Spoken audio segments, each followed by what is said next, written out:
We just did an entire case opening of the TCG's first ever Rarity collection, where every card in every pack had a chance to be upgraded to a premium rarity. The set includes lots of meta-relevant cards for all sorts of different archetypes and playstyles, some of which will be accessible to budget players possibly for the first time. Some printings also act as a much-needed reprint of certain foilings, while others simply serve as a visually stunning upgrade, truly showing us that deep down we're all rarity whores. Some of us just couldn't afford to say it out loud. That being said, this is undoubtedly one of the greatest sealed products Konami has ever released, but how good are they actually? Today I want to take a deep dive on my thoughts on the 3 new rarity technologies introduced to us and compare them to their counterparts, starting with the Platinum Rare. Like with any other rarity, I think each card type looks better or worse in one foiling than another, but I feel that this new version of Platinum is one of the worst rarities we've ever seen printed. For one, because the only differences between this and a regular secret rare are the inner borders and the slight sheen in the name that some cards get, which honestly is one of my favorite techniques used to foil cards, but it just isn't enough this time. It doesn't have any factors to it that add to the card's visual appeal in a way that make it different from what we've already seen. And as you've no doubt seen by now, the changes to the border and the names are just too subtle to tell the difference. It's so bad that with the great overhead lighting that we had access to in Jonathan's apartment, I found that we actually missed multiple platinum secrets once I went through the cards later to organize and sleeve them. If that wasn't enough to help us spot the difference in those wonderful conditions, how could you ever call this a new rarity when it's completely camouflaged? It doesn't do a good job of highlighting the card in any particular way that the regular secret doesn't already do. Now, let's say that you could always spot this new platinum secret. How does it compare now to the original that it was compared to in the marketing? Well, the first and most obvious difference is the borders.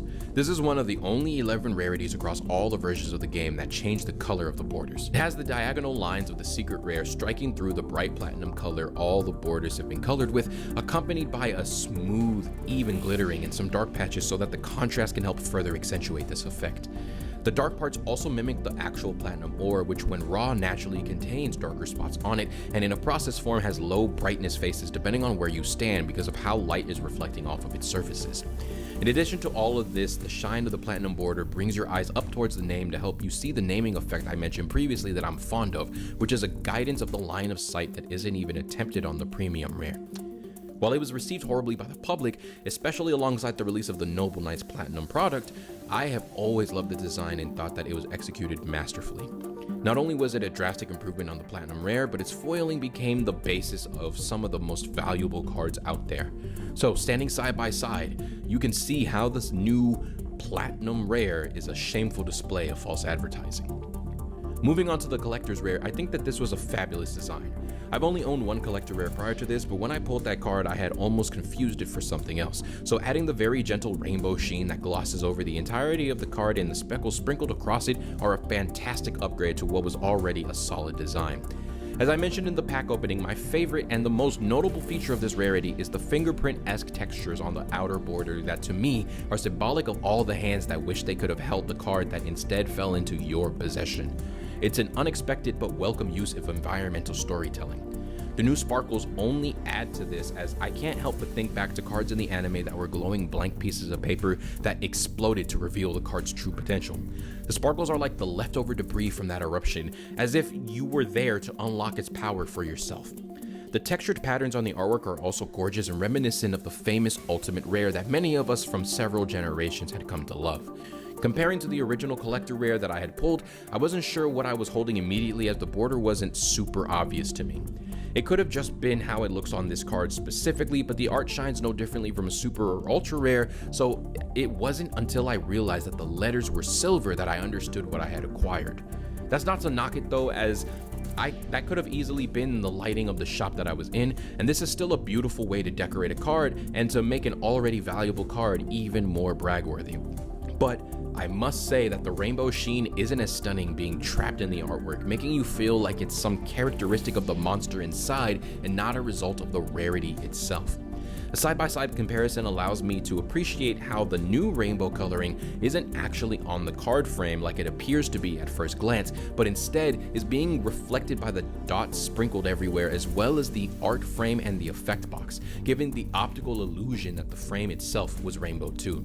To improve upon an already great design is astounding. Finally, we'll look at the Premium Ultimate Rare.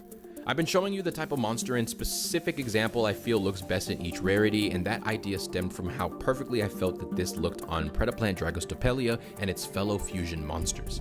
The vibrant, cool purple isn't shiny, but it's bright enough to provide a stark contrast with the darker artwork, and I imagine that for cards other than Xyz, that would hold up just as well. But the number of fusion monsters we've seen representing villainous characters just takes this to another level. Aside from that, we of course have the traditional embossing of the main card artwork, elevating it to make it almost physically jump off of the rest of the card, which also feels amazing to handle and brush your fingers across. It has a new gentle rainbow hue similar to the premium collector's rare, and since Ultimates are known for their textures and patterns, everything inside of the outermost frame has stippling. That is to say that the tiny dots and bumps make up the entire card, almost like everything about it was a chiseled 3D sculpture from a long lost era.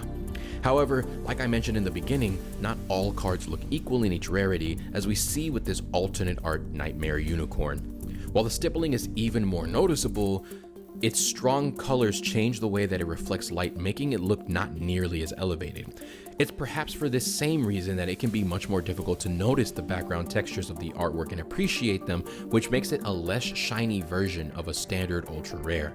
And this is even more true for the original art unicorn as well. If it wasn't for the rainbow gloss, you might miss this card in a pack opening. Now, when we compare this to the original Ultimate Rare, we see a huge difference. While I will say that the rainbow was a nice improvement, it was only necessary in the first place because so much of the original texturing had been done away with. The stars and attributes stand out at an era before they were made shiny like the foil cards of today, making this a feature that was 13 years ahead of its time. The card is obviously still considerably dark, even down to the golden name, but the coating the card has allows light to reflect magnificently off of the card, almost like you're using a flashlight to scan all the hidden nooks and crannies. There is no mistaking the ring-shaped pattern of the card art, and the stippling on the frames and borders improve in the reflectiveness of the card when viewed from an angle, while not at all taking away from the focus of the card in the center. They're essentially candy for the peripheral of the vision, and that's just intelligent and balanced designing.